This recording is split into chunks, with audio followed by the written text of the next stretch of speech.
All right, welcome everybody. It is Thursday, August 19th. It's Rod with Power Group. Welcome back on the Pursuit of Wealth. We're going to get started here in just a second, but I'm going to just give you a heads up, grab a Molo, don't grab a little victory at the moment because not really. All right, welcome everybody. It is Thursday, August 19th. It's Rod.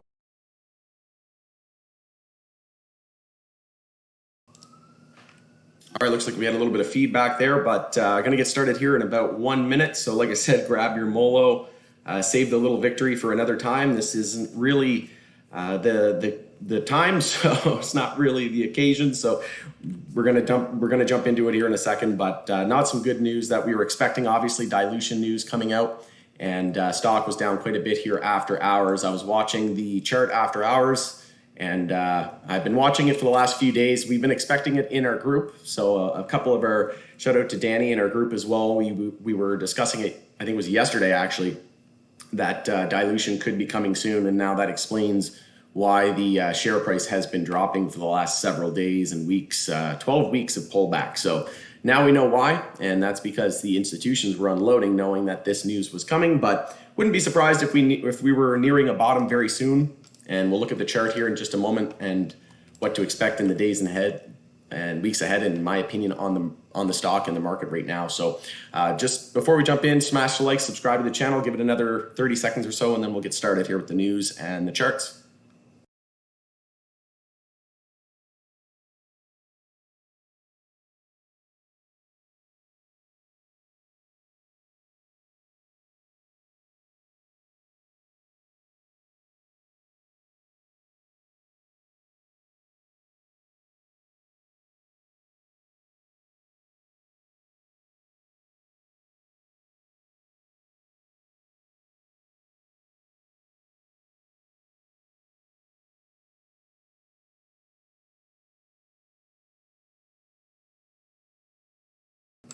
All right, welcome everybody. We're going to get started here in about 10 seconds. See, we have some people joining, so we'll give it another few seconds for people to join and we'll get started here momentarily.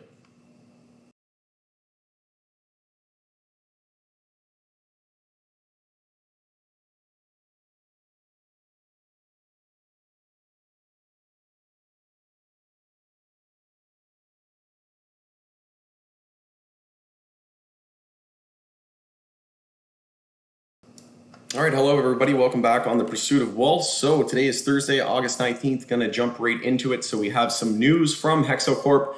Not surprising, actually. I was looking at the charts after hours and I saw a pretty significant dip. And the first thing that came to my mind was dilution. And the first thing I thought of was our conversation. I think it was yesterday, Danny and I in the private POW group community. We were talking about how this was probably going to be in the cards and likely not too far out, because how are you going to pay how are you going to pay $925 million for the Redican deal with no money, right? So we knew a raise was going to be coming eventually, and they even hinted to it multiple times that they would definitely consider raising and offering dilution if they believed it was beneficial to shareholders in the long term. I do believe it's beneficial. Let me know in the comments below. I know a lot of people are probably triggered at the moment, or just kicked while you're down, so to speak. You feel like you've been sort of kicked in the stomach. So made a kind of funny joke earlier saying that today wasn't really the stream for a little victory beverage, but maybe grab a Molo and just chill out because better days are ahead. This isn't news that we shouldn't have been caught off guard by, and it definitely is evident as to why the stock price has been falling over the course of the last 12 weeks. We've been in a straight downfall for the last 12 weeks, and I think that's got to be close to a record for the stock. So before we jump in, make sure to smash the like, subscribe to the channel. So today, HEXO announced that they will be filing a preliminary prospectus supplement. So the preliminary supplement is an amended and restated short form base shelf prospectus, which was introduced back in May 25th. So they're essentially just amending that relating to the proposed overnight marketed public offering. So we're not really sure on the whole details of this yet. They're basically saying that it's going to be subject to approval from the Toronto Stock Exchange. So we know that some sort of dilution news is coming. We just don't know the exact specifics yet.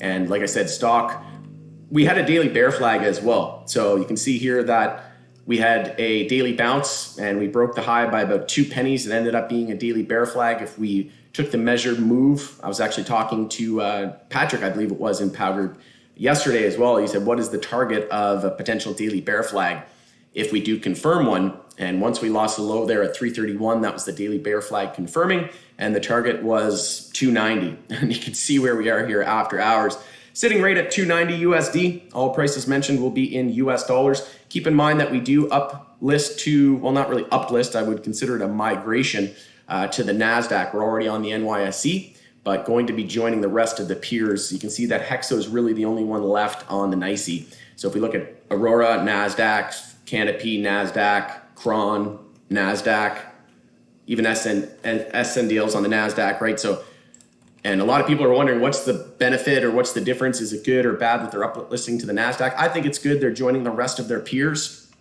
and also it's capital preservation, so it comes with less fees and things like that sort of thing. So I think it's a good thing overall. It's for high growth companies, tech companies, and I believe that's where the big guns go to play, so to speak. So I think it's great to see that we're joining the rest of their peers.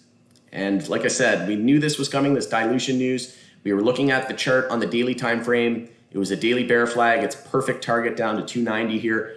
We've been daily oversold more often than not since July 19th. So understandable that people are frustrated at the moment. So if you need to vent, go ahead and vent away in the comments, and we'll get to that here in a moment. I'll leave some time for some questions and answers. Not going to spend too much time on the charts, and not really a whole lot of news on the day to go over either. So I just want to highlight, though, on the monthly time frame, one thing we can be watching out for is a monthly close above this monthly uptrend line.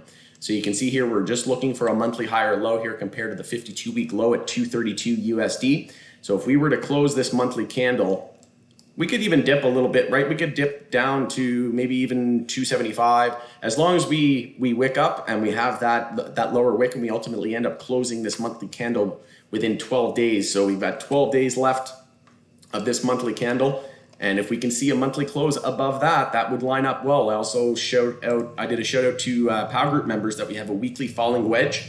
So generally when we have a falling wedge pattern, it shows bear exhaustion. So you just see lower lows without much follow through, and then generally it busts up. So because this is on the weekly time frame, we could potentially expect a bigger bounce. But what I said to private members was, it can always go lower. Don't be surprised if we see weekly oversold. We just touched down at 34 here on the RSI, so we probably touched down to close to 30. Anything under 30 would be deemed weekly oversold. So it's entirely possible that we get there tomorrow. Here we are. We hit a low of 283 after hours. So if we're not oversold on the weekly, we're pretty darn close. So weekly oversold, weekly falling wedge, and monthly uptrend support line right there. Again, we may dip below it, but ultimately what we want to see as bulls is a monthly close above that level. So a monthly close, say over, we'll say 312, even $3 essentially. Just allow a little bit of wiggle room there. But if we can close the month over $3, I'll consider that a save. And then on the weekly time frame, I just want to highlight that we have literally from after hours all the way down to 283 on the weekly time frame. We have essentially, just one second here, 283, close enough. So essentially 160% of upside and lack of resistance here on the weekly time frame. So if we do end up getting the weekly bounce underway here some point, like I said, we have 12 consecutive weeks now in a row with no weekly bounce and just a lower high every single candle. We broke above it here by a few pennies, 4 pennies, not enough, insignificant in my opinion. So when this weekly bounce gets underway, it's going to be a hell of a bounce in my opinion. But like I said, I favor the dollar cost averaging. So if you're wondering what you should do, if you're looking for a bullish position, now's not the time to be shorting in my opinion. This close to weekly oversold, 12 consecutive weeks in a row of downside. So I certainly wouldn't be looking short at this time. Like I said, when we had this weekly inverse head and shoulders, I said, watch 550. If we lose 550, I'm going to be exiting a substantial amount in my swing position. and expecting a lot more downside. And then once we lost $5, it was just black dirt breakdown right from there. So we need to, but again, this is just status quo, right, for the whole sector. If we look at where we were on HEXO at 1104 back just in February to where we are now, we're only down only 75%, right? But given all the news that's happened, right, all the negative press that, well, they don't get any press, right? HEXO Corp, we had a Motley Fool article saying, you know, yesterday I think it was, I posted it about their debt. Was their debt a concern? And then today they raise. Let me know in the comments below if that's a little fishy. How did Motley Fool know that they were going to raise? I'm just going to pull up that article actually. Just goes to show you that. But why weren't they releasing that? You know, their debt was a concern up at 1104, right? Why weren't they at the 52-week high? Why weren't they saying, hey, investors, you should be cautious of their debt position, right? They're going to need to raise money. And then they were pumping out articles of why HEXO could go to $400 a share. And then they gave examples and called it the Coca-Cola of MJ. But now that we're at a 52-week low, they're saying that debt is a concern, right? So clearly they knew something we didn't. And I'm just going to bring this up here now. August 18th, so yesterday. Isn't that just a little fishy? Is HEXO weighed on by its debt load? You gotta wonder, right? Maybe the whole world is just one big movie, right? It's either one hell of a coincidence or they knew something that we didn't. And the Motley Fool, again, you got to kind of take what they say with a grain of salt. But just thinking of that now, and again, why are they releasing that information here close to weekly oversold and the 52-week low? Why weren't they releasing that back here at 1104, right? Because they didn't have the motive. Now they want you to panic sell because they're buying, right? They're net long at this point. So they're putting out all these articles saying, oh, you know, trying to spread FUD, fear, uncertainty, and doubt. And then now that the capital raise actually happened one day after that article, now people are like, oh, darn, I got to sell, right? Got to sell. And then meanwhile, that was their whole goal all along, was to get you to sell, because for every share that you sell at these levels, somebody's buying them, right? And I guarantee it isn't retail. It's me. I'm buying shares at the moment, and a lot of people in our group are, but I guarantee you most people that are retail selling, it's not retail buying your shares. We also I did a post about the institutional ownership. Shout out to Monique for sharing that on Facebook, but you can just look it up at Fintel. But essentially, I think there was like 130 or 140 institutions with zero short positions on HEXO. Like I said, now's not the time to go short on HEXO. But again, the whole sector's down, right? Tilray, not even with all the negative news that we've had and the massive pullback that we've had in HEXO and how bearish people are and all the bashing we get, Tilray is still down over 81%. So HEXO is still down less than Tilray in comparative to that February high. And one thing I shouted out in the group today to members was, look at the last time we were weekly oversold on HEXO. The last time we were oversold on the weekly time frame on HEXO was back here on mid-March 2020, right? Which was the COVID lows. And even with all of the, you know, the news that we've had, one would think it was bullish, right? And it's easy to get frustrated, especially when the S&P is at all-time highs for so long, and MJ's been bleeding out the whole summer lull, right? So it's easy to get frustrated, but I just want to highlight this to put into perspective that even the last time we were weekly oversold was about a year and a half ago, right? This is the first time we're potentially hitting weekly oversold in a year and a half, and we're about 100% higher, right? So we hit 283 and we were probably weekly oversold. So we're still 110% higher than the last time we were weekly oversold, even after falling 75%, right? So you got to look at things prospectively and just, you know, zoom out, because it's easy to get frustrated and whatnot, and that's when you start hitting the sell button based on emotions, not based on logic. If you look back to the charts back here in March and May of 2020, well, you know, 138, 160 were the lows. And even with this massive 12-week pullback, we're still 110% higher than the last time we were weekly oversold. So hopefully that puts a little nerves to rest. We'll get into questions here in just a second. I haven't even looked at the chat, but we had nothing going for HEXO, right? We've been saying there's been absolutely no bullish indicators. MACD still bearish, but the stochastic trying to see a bull cross. So that's the only sign of life here in terms of the macro indicators. On the weekly moving averages, we're well below all of the weekly moving averages. But with that being said, we are quite a ways away.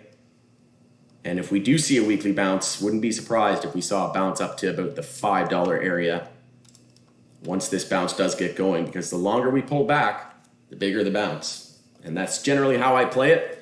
I'm looking to dollar cost average. So again, if you're wondering how you should play this, I'm looking to dollar cost average in. I think that's the best strategy because of how much we've pulled back. And I'll be looking to see a massive bounce, and then I'll probably unload some in my swing account. But I am extremely heavy at the moment.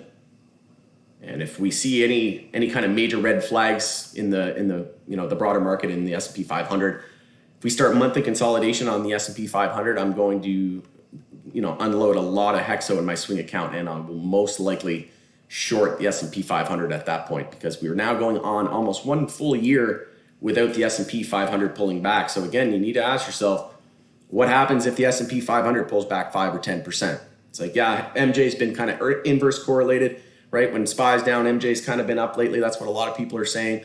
But when we see mass fear, believe me, if the S&P 500 drops 5 or 10%, everything's going to drop, right? Unless there's individual news. But once we have, I would expect crypto, once we have where all asset classes fall simultaneously in unison, then nothing will be spared. It might bounce back quicker, but again, we are not set up at all. We had the death cross as well, which we've been highlighting. I did a warning video on SNDL the other day, and SNDL just had its death cross. So now we've had all death crosses see their follow through. Tilray was one of the last ones to see its death cross. So again, we had all of the signs in the world, right? We've been bearish as heck on the weekly time frame for over a couple of months now. We had the death cross on HEXO and all of our other names. But like I said, SNDL was the laggard and the last one to have its death cross, but finally seeing the 50 crossing through the 200. And one thing I want to highlight here as well before we look at questions and wrap up, MSOS confirming a daily bear flag today as well. So it's not just Canadian MJ, it's MJ as a whole. So if you're wondering why HEXO's down or why your company is down, it's because of that. So if we take a measured move, we're targeting about $29 if we see more follow through. And if we break the low of the day today, tomorrow on MSOS, so if we lose $32.29 tomorrow, we're likely heading down to that $30 to $29 area. So again, it's not just Canadian MJ. But we're not looking good at all. Not looking good. But Tilray news. A lot of people were asking about why MedMan and how come they were able to do that. And the reason why they were able to do that is because they bought notes. So they didn't actually buy equity or a stake in the company. Them buying the notes allowed them, and we saw a spike in the market yesterday, but it wasn't very long lived. And the reason why they bought the notes is so that they could potentially own a stake, right? It gives them the option later on, upon federal legalization, once federally permissible in the US, they can convert those notes into shares, right? So they can actually have equity and then look to take a bigger stake in the company later on, and then look to capitalize on the US retail market. That's essentially what they're doing.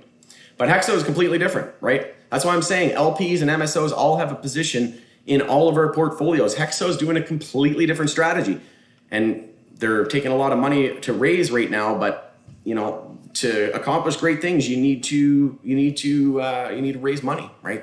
You can't pay a $925 million to $1 billion for Redecan with no money, right? We knew it was coming, but HEXO isn't focused on being retail, right? Why did Tilray buy an MSO? It's because they want to get into retail, right? They want to get into US retail.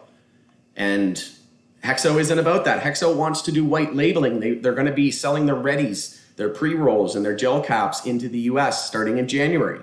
And why are they doing that? Because they're a products company and they don't want to be into retail. So they want to sell their products to other MSOs and they want to partner with Fortune 500 companies. I truly believe HEXO can be a top 3 global company. Doesn't mean that MSOs aren't going to be successful. I think Tilray will be ultimately very successful as well, right? I think they both hold 2 very different purposes, different use cases, and different problems, right?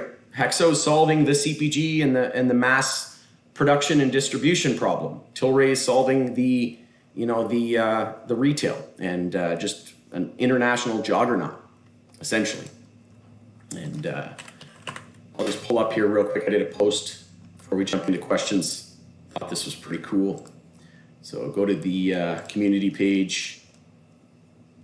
So I said, people seem to forget that Constellation Brands and Molson Coors are in bed with Canopy and HEXO. This is likely due to the fact that Canada was the first mover, had the first mover advantage, and these companies were also wanting to get that advantage as well. So we see Canopy buying acreage once federally permissible in the US. Now we have MedMen and Tilray, right? Why is this all happening? Why? A lot of people are saying, well, they would have thought MSOs would buy LPs. Well, no, it's because a select few alcohol companies and tobacco companies around the world, I don't expect it to be any different with the US, right? Or with the MJ space, especially in the US. So again, if Canopy it has a majority stake by Constellation Brands, and we know that Kron has Altria, so the writing's been on the wall. It just hasn't been clearly spelled out to people.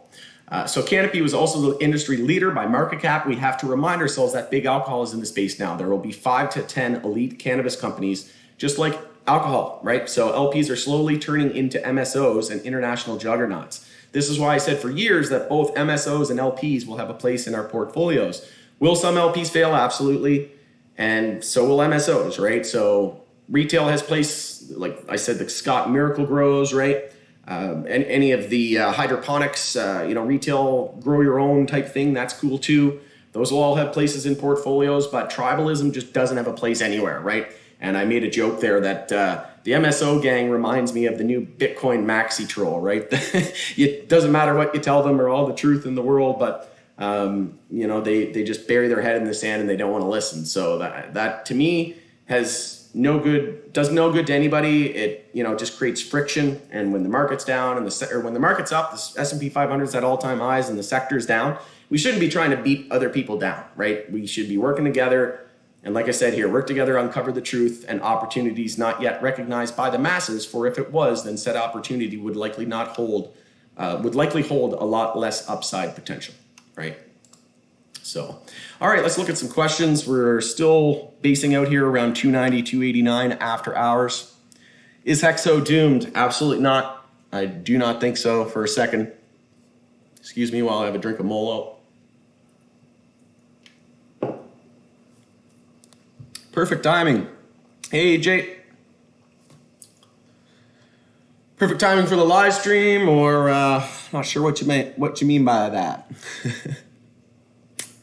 Price drop of the stock did force management to proceed to this capital raise. Dilution compensates the fact that the stock price isn't where it should be when they signed the deal. Yeah, I mean, I got to say too, you got to think, why did Redecan choose HEXO, right? They didn't say which company it was, but they said that they were offered $1.4 billion from another LP. I suspect it was Tilray, or more than likely, if I had to put money on it, I would say Canopy, right? And I think that was, I'm not sure if that was right around the same time. I don't know if that was before or after they bought Supreme, but in any case, I would have thought it was Canopy, right? They'd be the only one, in my opinion, of all the LPs that would have that kind of cash. But anyways, if they turned down $1.4 billion to go with HEXO for $925 million, that means they feel like they are getting a deal through HEXO, and that HEXO is a lot more undervalued and could be worth a lot more in the future, at least $400 million worth, because if they thought HEXO was going to zero and it wasn't worth $400 million more than 925, well, then they would have just took the $1.4 billion deal with the other LP. So the fact that this is good enough for Redecan is good enough for me. And like I said, same thing happened with Amazon. They dropped Amazon to 95%. They almost run it into the ground. They made everybody sell. And then now it's one of the biggest companies in the world. Tesla, again, not comparing it to Tesla to say that it's going to be $1,000 a share. I'm saying that percentage gains, I could easily see 40 to 50%, 50x, right? 40 to 50x on HEXO. So $100 to $200 a share at some point. Not anytime soon, could be 3, 5, 10 years. But that percentage gain, I believe, could mirror that of Tesla. And you got to think, Tesla was weeks away from insolvency as well and going bankrupt. Right now, they're one of the biggest companies in the world. When's the last time you've logged on to CNBC or BNN and seen HEXO on the front page? That marketing program hasn't begun yet because it doesn't exist, right? They're not ready. So they're literally accumulating. It's a coiled spring, right? And then just imagine what's going to happen when we get mass distribution into the US and like MedMen, for crying out loud. Shout out to Power Group member Matt. That Snow Mexican, he likes to be called on Twitter. Shout out to him. He said that MedMen is on billboards in the U.S. How do you compete with that, right? So HEXO, we don't have HEXO on billboards in Canada. It's not allowed. It's not permitted by Health Canada or by the Canadian government. So how do you compete with companies in the US that have got their names on freaking billboards, right? So you're not comparing apples to apples, you're comparing apples to oranges. And with regards to the deal, I mean, come on. They turned down $1.4 billion and go with HEXO, which for $925 million, they paid $925, get this, they paid $925 million for Redecan, and HEXO's market cap right now is $600 million. That doesn't compute, right?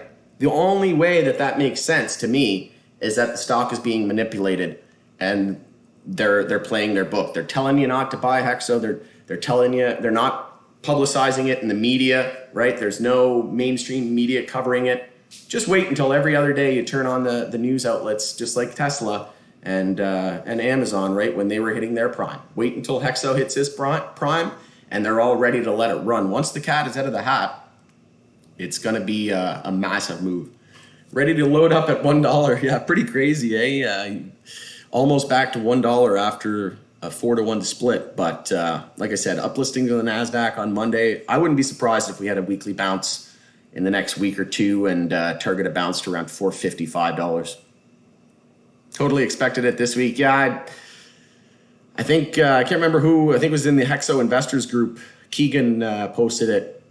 Or I posted, I said, HEXO down quite a bit after hours, dilution. And he's like, yeah, dilution. I figured. At least we know now a rock bottom is near. Yeah, absolutely. Delisting from S&P 500 helped them to do that kind of move, in my opinion. They don't have the same criteria to follow in terms of share point on the Nasdaq versus S&P. I think you mean the NYSE, not the S&P. If HEXO was in the S&P 500, we would all be rich. More than likely. I'm still at 545-ish average price, so I've been waiting for a 20% drop in the day for a while now. Yeah, absolutely. Right? And now's the time where you want to be paying. That's the thing, AJ, is kudos to you, man, because most people are just burying their head in the sand and they don't even want to log into their accounts right now because they don't want to look at their losses. But now's the time where you want to be paying attention, right? So that people have the psychology all backwards. Eventually, we'll jump to $5 or $6 and people will be like, oh, okay, I'm starting to pique my interest. And then we'll get back up to $8 or $10 and they'll buy HEXO again, right? It's just classic retail. And not too many, you got to think about it. Not too many people could sustain, right? Let's look at the weekly chart. Not too many people, like retail speculators, can endure 12 weeks of pullback. That is hard on the emotions, right? Especially not just in terms of patience, to see your money slow bleed like that after you just probably bought at $8 or $9 or $10, right? Just FOMO'd in, right? And now you've been waiting 6 months, 189 days, right? I mean, not too many people could survive a 12-week pullback, let alone an 189-day bear market, right? So The great thing about a bear market is knowing that a bull market is just right behind us. And if you're doing your majority of the buying in a bear market, well, you've got probably 90% of the game figured out. Institutions are buying. Yeah, they know. They've been selling for the last few weeks, which is understandably so because of the share price crashing for the last 12 weeks. Now the news is out. Wouldn't be surprised if we bounce next week. 500 shares a week. Yeah, exactly, AJ, right? Like everybody has a different situation. So many people saying, I wish I had one of my friends said, I wish I had $10,000 to put into stocks right now, but I can't cut it. It's like, well, if you put in 500 every couple of weeks for the last couple of years, you'd be up to that amount, right? So everybody's situation is different. Ouch. Yep. Grab a Molo. No little victory occasion today. MedMen has very good products, pre-rolls, edibles, beverages as well. Las Vegas is where it's at. Yeah, absolutely. Didn't know it was live. Oh yeah, we're live. Live from Prince Edward Island. If S&P keeps consolidating, MJ is screwed. I don't even feel this is consolidation on the S&P, and thinking a 6 to 10 pullback on the S&P is agreed. Yeah, I mean, it's certainly possible, but 12 weeks of pullback on HEXO. We have no weekly lower high all the way up to 755 USD. It's hard to imagine we're going down to 232 weekly support here in the 52-week low from here without forming at least a weekly lower high. And I would anticipate a weekly lower high somewhere around the $4.50 to $5 range. And then if we resume lower from there and the S&P, but ultimately, I think the S&P 500 is still fine. I don't think it's going to enter any major correction at the moment. Like I said, it may pull back 5%.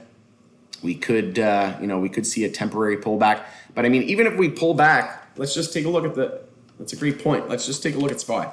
So if we look at the monthly time frame, we still have yet to start, let's keep it simple, right? So if you're an MJ and you're a little concerned, rightly so, with S&P 500 being at all-time highs and we're at 52-week lows pretty much, you're wondering, well, what if the S&P 500 pulls back? And you're wondering, what criteria am I looking for to potentially trim my MJ, right? So my criteria that I'm looking for, I'm just keeping it super simple at the moment.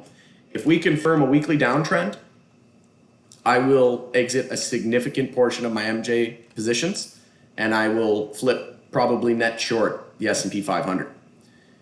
If we start monthly consolidation, so if we pull back straight into monthly consolidation, I will short. Why, you ask? Well, we've been in a bull market on the monthly time frame now, well, since May of 2020 or March of 2020, but we haven't consolidated on the monthly time frame now in 11 months. We've got 11 days left of this candle. So if we start next month without monthly consolidation, that's a full year the S&P 500 hasn't consolidated or pulled back in the monthly time frame. So what do you think is going to happen when we start to pull back on the monthly time frame? And the last time we pulled back on the monthly time frame, we only pulled back like 3.5%, right? You're talking about a 6 to 10% pullback in the S&P 500. It was a year ago that we pulled back on the monthly time frame, and we only pulled back 3 to 3.5%. So if we look at how long we've been trending up since March 2020 lows, that's 17 monthly candles, right? We're coming on 2 years. So what happens the next time we see monthly consolidation? We may see a bull flag. That's entirely possible as well. And then we see one final push and then a pullback. I could see that happening. Just to really mess with retail, we see a pullback, maybe to EMA 12, maybe we get a pullback to the 400 level on SPY. And then everybody thinks the world's ending and sky's falling, or the SPY is falling. And then we bounce, maybe form a lower high, or maybe even into a higher high, target 480 or something crazy. And then we see a massive pullback to the EMA 26 and like a 25% pullback. That's what I could see happening. But again, we don't have a crystal ball, right? So we just keep it simple. We just look at the monthly time frame. So the level I'm watching this month is 421.97. If we lose 421.97, we're likely going to be heading down here to around the 400 range on SPY.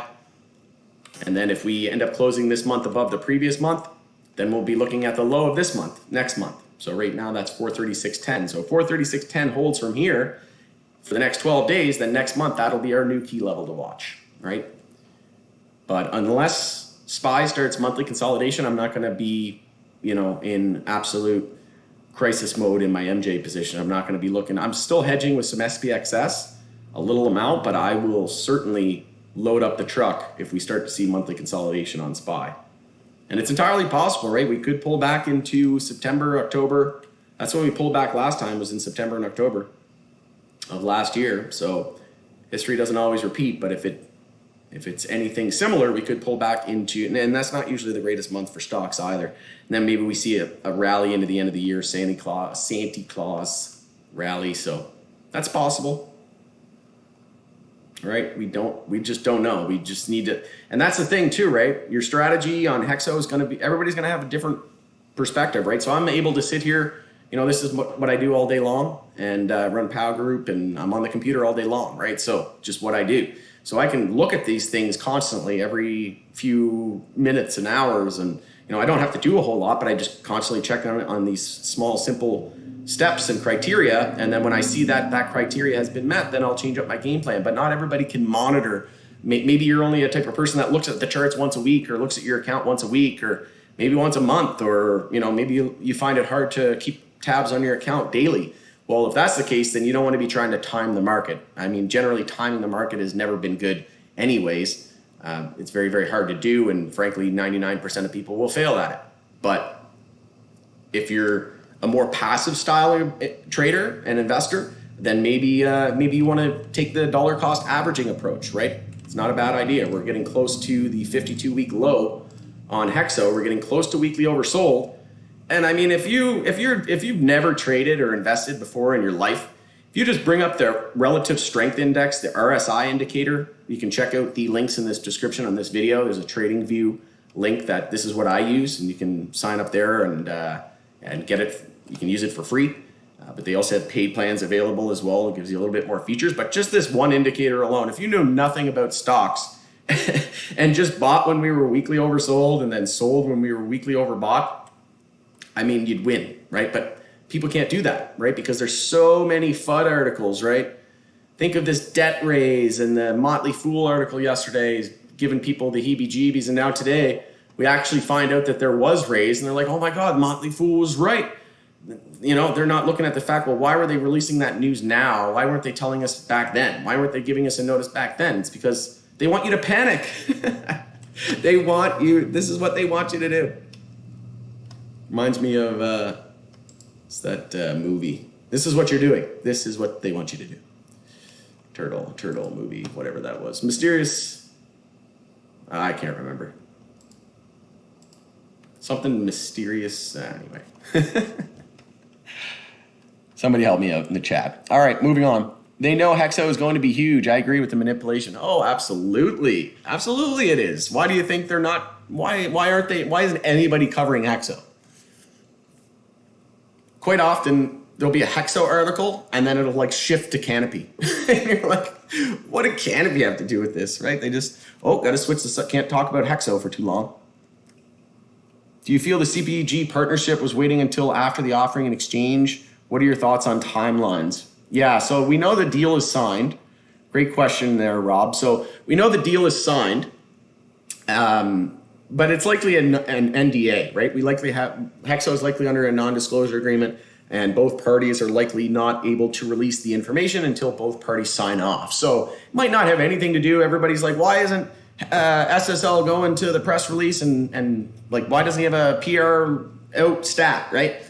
Well, it's not that simple, right? Maybe HEXO and SSL is just dying, right? They're just, eager at the edge of their seat, ready to shout from the rooftops about this new CPG partner, but maybe the CPG partner doesn't want to release the information yet, right? We don't know. So there's so many things that could be. At this point, it would just be an absolute guess. But my guess would be that they're under NDA, and yeah, they want to wait until. Well, they certainly didn't want to release the CPG news while the stock was in free fall, and then while they were planning on releasing a raise. So I would suspect that we could see it at some point over the next couple of months into the end of the year.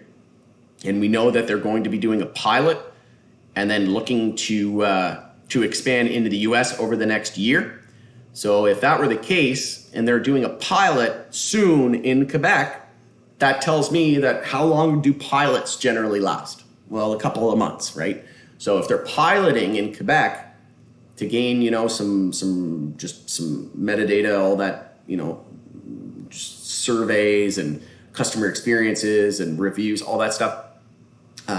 Well, then maybe we have the CPG partner news in a couple of months after the pilot in Quebec, and then within 1 year from today, like HEXO, SSL said, HEXO plans to be offering those products with the new CPG partner and in that food category sometime within the next year. So that would be my timeline, I suspect. And then what I think is really going to ignite the stock is next year when Redecan, Cannabis, 48 North, consolidated earnings are all combined into one entity, and we see EPS. That's what happened with Tesla. Tesla had one good earnings report and it just exploded, right? So I think a similar thing is going to happen with HEXO, and then we're going to see the media turn on, right? They're going to get activated, and call up all your media friends and tell them to run the press, right? HEXO's in trend now, right? We're done accumulating. Run the press. So I'm having a great time. Let me know in the comments if you're having a blast, because you gotta have fun in the bear markets too, right? Like I said, bear markets are great because they're buying opportunities. And the great thing about a bear market is a bull market is just around the corner. And if you watched that Tilray video yesterday with the CEO, Greg Irwin, I think his name is. If you look at that video, he says in the video that legalization is just around the corner. And he said, something's gonna happen. That's what he said. So I suspect we'll have some sort of news that'll catch us off guard. And a lot of people just won't see it coming. And I do believe that we'll have US legalization sooner than later. Just around the corner. What do you think he means by that? I think sometime early 2022, maybe even into the end of the year here. NYSE, sorry, yeah, no worries. Average $11 post reverse. I will hold, and hold. Yeah, I mean, if you're down a substantial amount, now's not the time to be selling. That's for sure. Is this the bottom though? It's not guaranteed, right? We can look at the charts and but when we look at the charts, right, it's just a law. It's just law of probabilities. We don't know, but I mean, if I were to guess, we have the 232. I mean, I don't have a crystal ball, but like I said, we have this falling wedge pattern. We have the monthly uptrend support line here as well that we've been respecting. And if this is our second corrective wave, I drew this Elliott wave out a while ago, actually, just kind of messing around, and it's lining up perfectly. So hopefully I'm right about the third wave and we go straight to $20 from here. It'd be great. But yeah, monthly uptrend support line still holding. BAM's a similar, that's why I like BAM too. BAM's right on it. Actually, I did a video saying that BAM was right on monthly support, and then look, right off that support line, we bounced 50%. And the go signal on BAM was the 40, I think it was 40 cents. Yeah, so we had right on that monthly support line, look at that. So if HEXO pulls a BAM, we're gonna be all super happy. And then we'll do another live stream with some little victories instead of some molos. But 40 cents, BAM. We had this little bit of a wedge action going on too here, but 40 cent, double bottom, monthly uptrend support line, bam, 51% gains. Congrats, bulls. HEXO needs to do the same. But look, right on that monthly support line, we're dipping below it, but that's fine as long as we close the month above that line. So like I said, as long as we close over about $3 USD to end the month. But if not, if we don't close the month in 12 days over $3 USD, then we're likely heading down to 232, which is our previous monthly support. 400 million cash, which came from 360 USD debt and 525 million stocks, is based on a share count of 69 million. Is that right? That's a loaded question. Just give me a second here. 400 million cash which came from 360 USD debt, yeah, and 525 million in stocks is based on share count of 69 million. Yeah, I'm not sure. I'd have to. Somebody else in the chat might know, but I'd have to double check that. I'm not sure. I don't have that off the top of my head. Hardik. Sounds right. We pulled back due to concern with COVID second wave, autumn wave. Oh, you mean fourth wave? Or you mean like second wave this year? Thank you for all the information and great advice. Really appreciate everything you do. Yeah, absolutely. I'm glad you enjoy the content, but just full disclaimer, not advice, just my own opinion, and just doing it as a hobby. And I'm not a financial advisor. I have no background in finance, and this is for entertainment purposes only, as they say. Master of disguise. Yeah, that's what it was. I am the master of disguise. Yeah, there we go. S&P could be inverse to MJ. Yeah, it is. Like, a lot of people have been saying that, but like one thing we're going to be looking at too, right, is if the S&P 500 pulls back, are all of our major indices pulling back? So is the healthcare sector pulling back on the daily time frame? Are we all hitting new lows of the day? Is the financial hitting a new lows, right? If all sectors are hitting lows, right, and then we go over here to the Nasdaq, we go over to the dollar, and the dollar's going up or something, which it is right now too. And gold, maybe gold's even pulling back too. And we see all of our major sectors, oil's pulling back, which it is. Like, it's not looking good here. But one thing we're looking at here is XLV, healthcare sector, new all-time high a couple days ago, and still in a daily uptrend. Well, we were in a daily downtrend, actually, with a lower high and a lower low, but not much follow through. So we started weekly consolidation. But now we're set up for a potential daily trend change. But on the weekly time frame, started weekly consolidation here. Didn't see much follow through. Couple 20 cents or so, 23 cents. So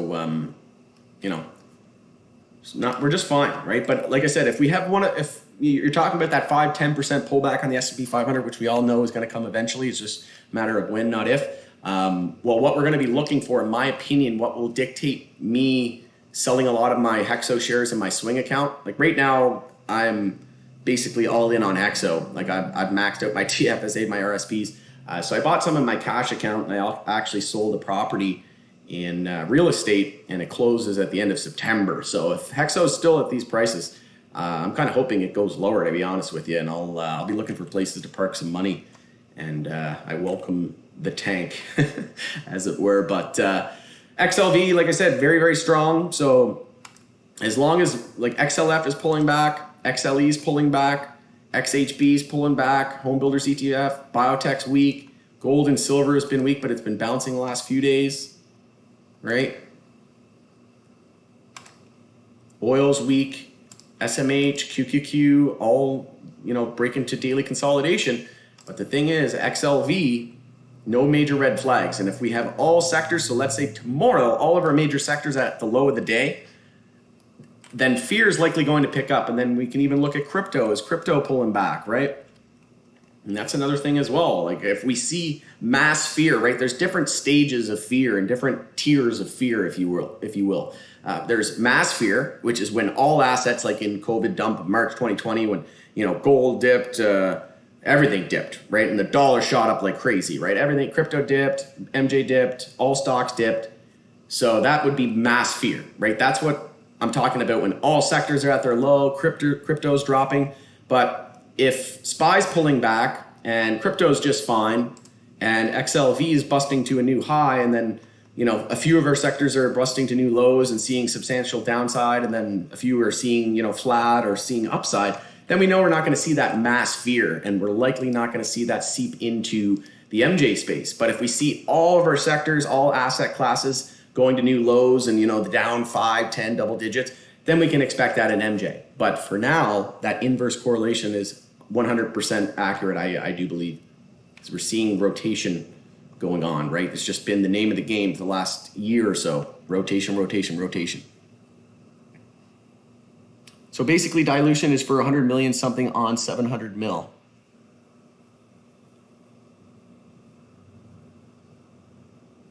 Yeah.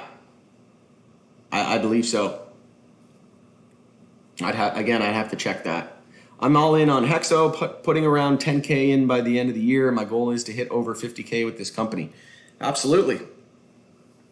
Absolutely. Well, it's evident the longer they hold it down, the more sustained, the bigger the move and more sustained the move will be, right? So if we look at Tesla, just as an example, again, a lot of people think it's funny when I mention Tesla because like, oh, that's not even in the same industry, like it's not even in the same class. Elon Musk was the richest man in the world at one point. We're a long way to go, right? I'm not saying HEXO is going to have a market cap of $1 trillion anytime soon. What I'm saying is, look at the percentage gain from Tesla to the highs. We saw 3,563%, right? So about 35x. And what happened back here when we dropped to a new low at $35? The media was saying, Tesla doesn't make any money. It's going to go bankrupt. If you buy Tesla, you're just, wasting your money. It's never going to, there's never going to be a day in the light, so to speak, right? They're just doomed to fail, right? And now, but then what started happening on the way up? It was, oh, Tesla is easily undervalued even at $100. Even at $500, it's still undervalued. Even at $900, even after the reverse split, we're still targeting $5,000. And here, this analyst explains how it could get there, right? But they're not explaining how it could get to $1,000 back here at $35. What they're doing is they're toying with you. And let's just for fun, Motley Fool, Tesla going bankrupt.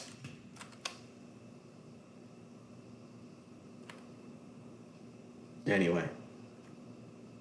You can't, it'd be hard to come across that because again, it doesn't show the old, it shows the most relevant. So now it would just say, relevant articles from recently about Tesla potentially going bankrupt, and it would probably say, no, they went close to bankrupt, but now they're one of the biggest companies in the world.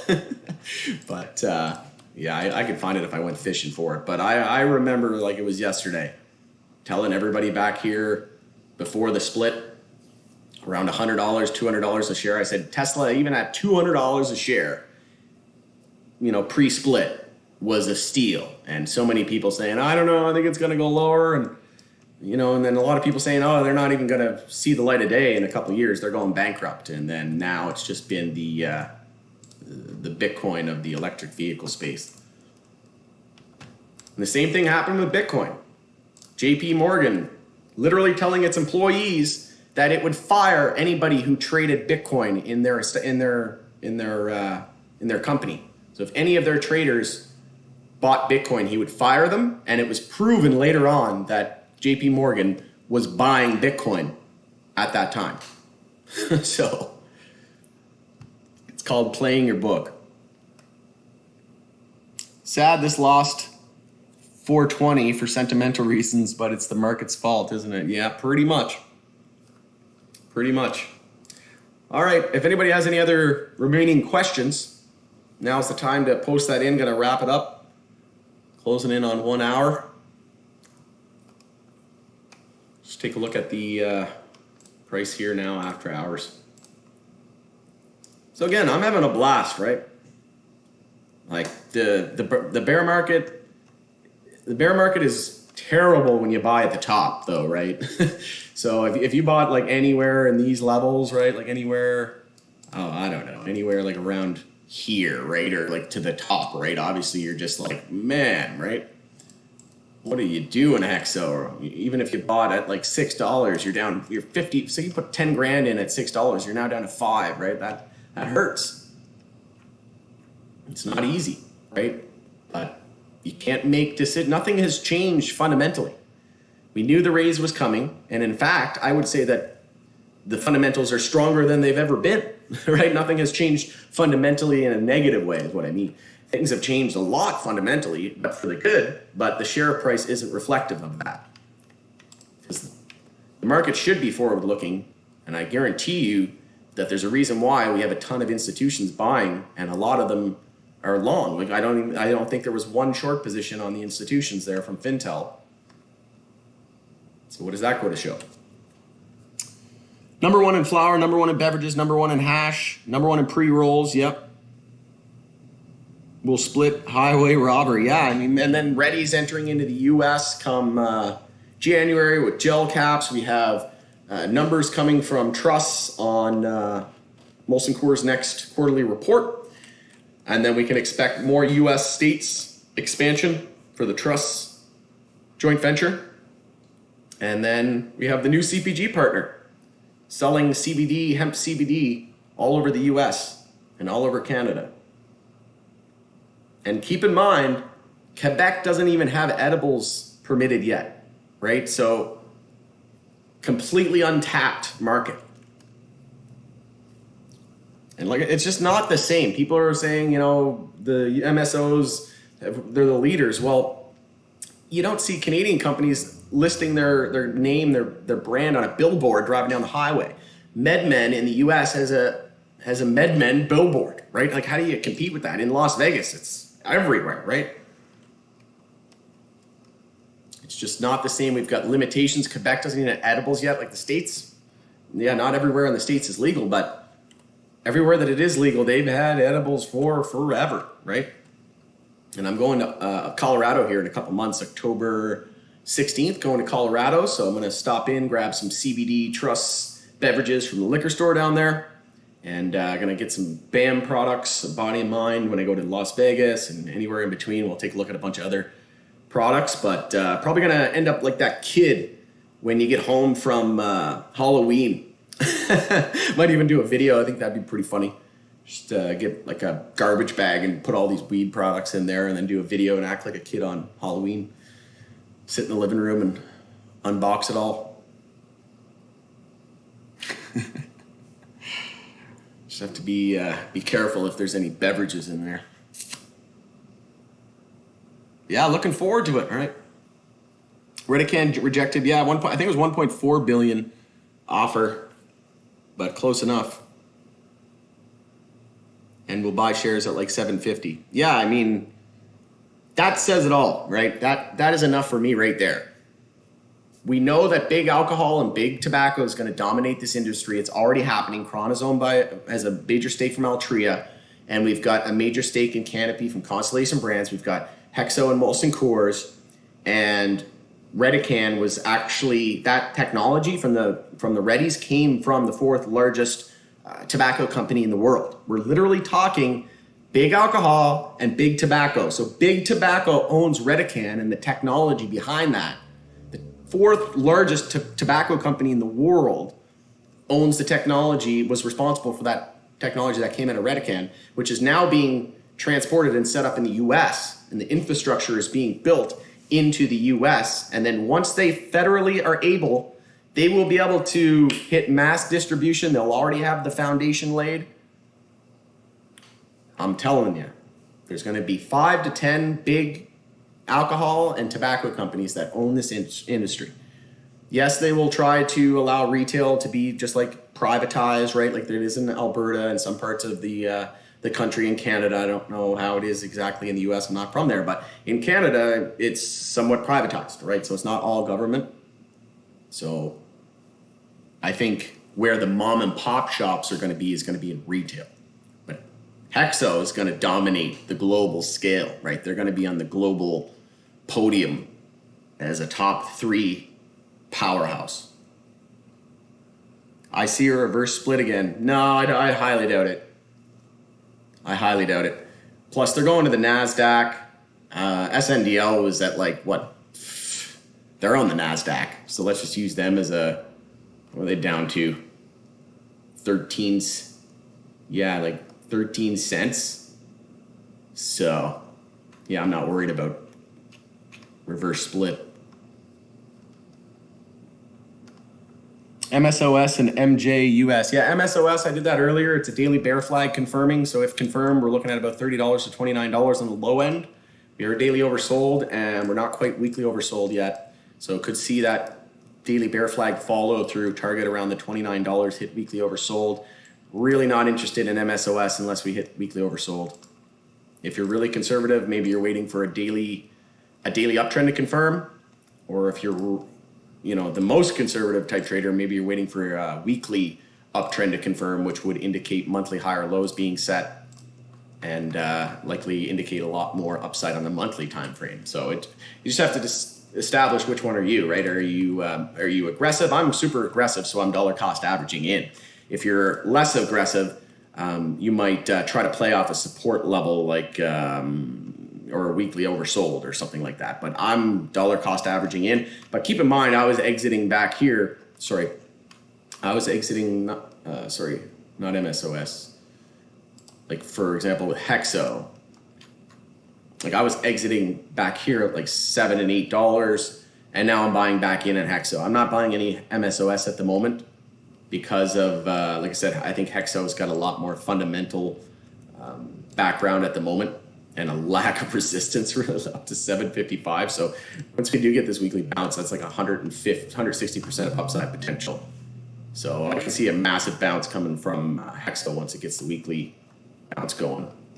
But not really interested in MSOS. Again, like you got to think, all the MSOs ran like crazy, right? The reason why I cover more LPs is because we've been pulling back on MSOs for the last 6 months, right? We've been pulling back on most of MJ for 6 months, but when we look at, for example, TrueLeave, I was no longer interested in TrueLeave when February hit, because then we lost the lows. But now in terms of a long-term, a long-term play, I could even still, we're still in a monthly uptrend right now on TrueLeave. That's the mind-boggling part. Like what happens if we form a monthly lower high and go into a monthly downtrend? That's going to be bad. And that could happen, right? So, and that would mean a lot more downside for MSOS, because TrueLeave's heavily weighted in there. And then if all the big MSOs are going down, then MSOS is going to go down because it tracks those names. So again, I'm bullish on MSOs in the US legalization, even more so than LPs. But I think there's going to be some LPs that run, especially the ones listed on major exchanges. But again, CL losing monthly EMA 12. So MSOS just is not looking good. And like I said, I'm personally not interested until we get to weekly oversold extreme conditions. And that'll be the first time in history that MSOS has been weekly oversold. That'll be a big one. And MSOS had its death cross as well. Something I wanted to highlight. And that was back on the end of July. So again, that's what we want to see is all our major names in the US seen their death crosses. All our major LPs have seen their death crosses as well. So that's good. Likely nearing a bottom soon. MJUS. Ugh. Nasty. So weekly lower high and lower low, weekly downtrend confirming. Daily time frame was a daily bear flag as well, but we haven't confirmed it yet. So watch that support at 803. In terms of weekly chart, we don't have enough to find there on the RSI.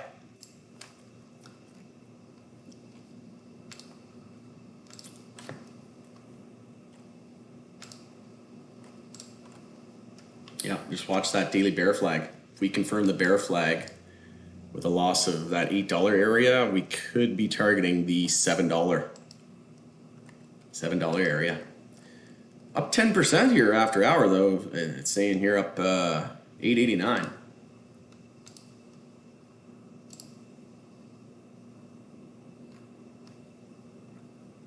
Sure what's going on there.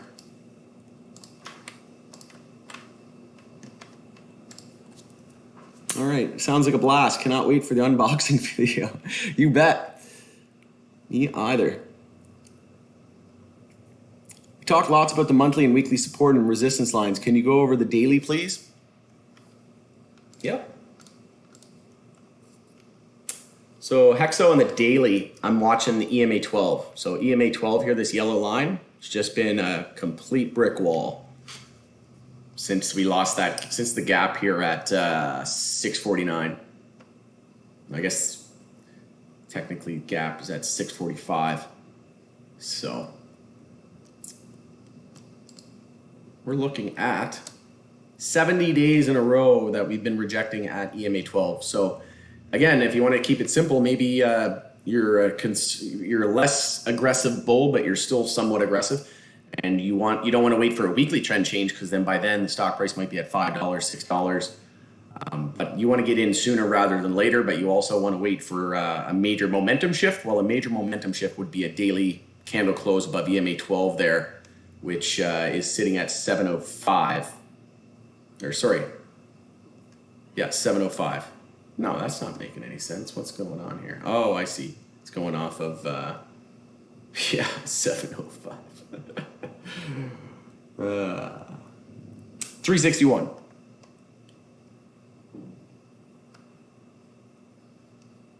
So the close over 361, that would be very notable. But again, you could wait for a daily uptrend to be confirmed as well, which would indicate the weekly bounce will be underway. And again, what I'm watching for is the weekly bounce, because we've now seen 12 consecutive weeks of pullback. So when we bounce on the weekly, it's likely going to be a significant bounce. Maybe, like I said, target the EMA. So even a EMA 12 target would be 450. EMA 26, you're sitting at about $5. So watch for the previous high of the previous weekly candle as well. That's another way to play it. You could do a daily candle close over EMA 12. You could enter once we start the weekly bounce with a break of the previous weekly high. So right now that's $4. You could wait for a daily uptrend to be confirmed. You could wait for a weekly uptrend to be confirmed to indicate monthly consolidation is over. But what else in terms of the daily time frame? So again, saw the death cross. And we're already seeing significant downside and follow through from that moving average, falling well below. That's pretty much what I'm watching. We had that bullish RSI divergence here on the daily time frame, but not looking good. We pierced below it. So we were holding it there, and then we ended up losing it. Obviously, dilution. So that's what I'd be watching. But like I said, right off that monthly support trend line. So if it pulls a BAM, I'm going to be watching for a candle close this month over $3. It's going to be very, very important.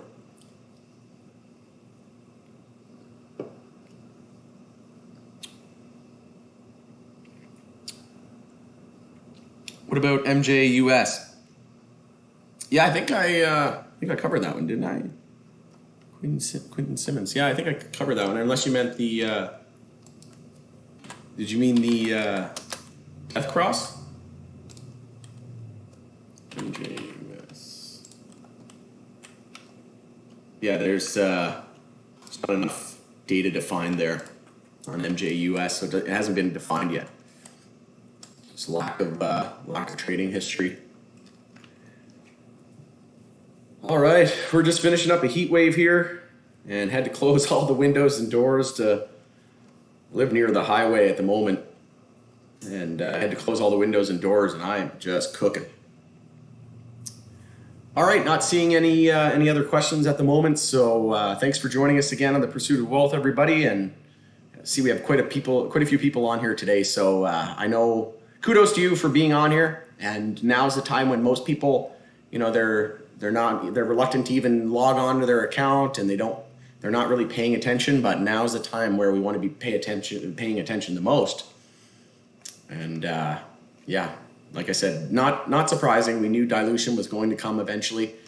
There's no way you can pay $925 million without raising, right? Unless you had $1 billion in the bank. But even so, you're likely going to have to raise again at some point. All right, going to end it there. Had a blast, and like I said, if you can't have fun in a bear market, then this might not be the game for you, because there's always going to be another bear market, and we need to just take the good with the bad. And you can also make money on the way down. You can start to brush up on your shorting skills. You can look up on your hedging skills. All different things that you can learn for next time, right? So everybody starts somewhere, and we know that it's frustrating, especially when the S&P 500 is at all-time highs. I I totally relate and empathize with everybody. It's not easy, right? It's not meant for everybody. So kudos to you for even being here. Long time no here. Glad I caught a live stream during work. I sell cookies in Minneapolis. No legal ganja yet, but I was about to say THC cookies or what? Wait for HEXO Global. Yeah, that has a nice ring to it. King HEXO, HEXO Global.